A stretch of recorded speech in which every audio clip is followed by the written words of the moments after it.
Nyuma yo gushyira hanze indirimbo ye nshya yise Sitamuwaca, Israel Mbonyi yemeje ko yihaye gahunda yo guha abakunzi be indirimbo nyinshi mu zigize alubumu ye yise Hobe mbere y'igitaramo azakora mu mwaka wa 2025 mu kwezi k'Ukuboza. Uyu muhanzi ari mu makomeye hano mu Rwanda cyane cyane mu kuririmba indirimbo zo kuramya no guhimbaza Imana. Yavuze yuko buri cyumweru ateganya kugisohora indirimbo nshya kugeza ubwo igihe igitaramo yise Icyambu kane kizaba kibaye. Ati nta guhagarara, abantu bagomba kuzajya babyina, ndetse nyuma yo gusohora indirimbo ya mbere ndashaka ko buri cyumweru nzajya nsohora indirimbo nshya kugeza mu Kuboza mwaka wa 2025 ubwo nzaba ntaramana n'abakunzi banjye. Iyi alubumu nshya ya Israel Mbonyi yise Hobe igizwe n'indirimbo 14, akaba kandi yarayimurikiye mu ntare ya Conference Arena ku wa gatandatu Ukwakira mu mwaka wa 2025. Iriho indirimbo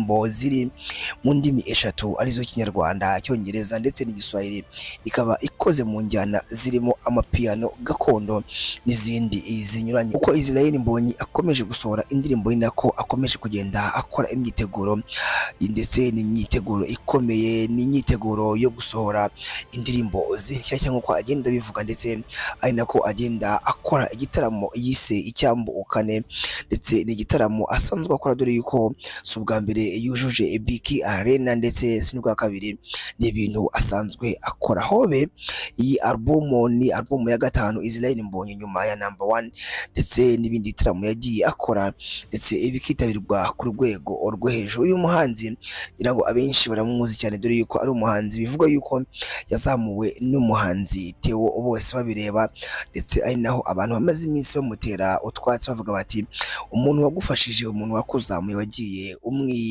cyangwa se ntago ugenda umufasha mu bibazo arimo.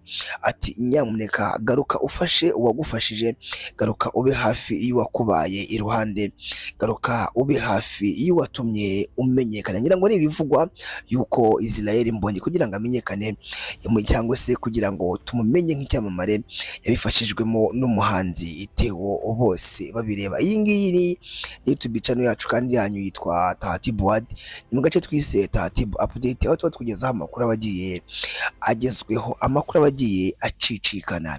Yuka kugenda udukurikira ku mbuga nkoranyambaga zose zitwa Tatibu TV, Instagram, TikTok ndetse na Facebook, zose zitwa Tatibu TV. Nge nitwa Eni Yusufu, duhurire muri comment utubwira uburyo ki cyangwa se ni gute ufata Israel Mbonyi, cyangwa se umufata gute mu buryo bw'imiririmbire haba mu kuramya no guhimbaza.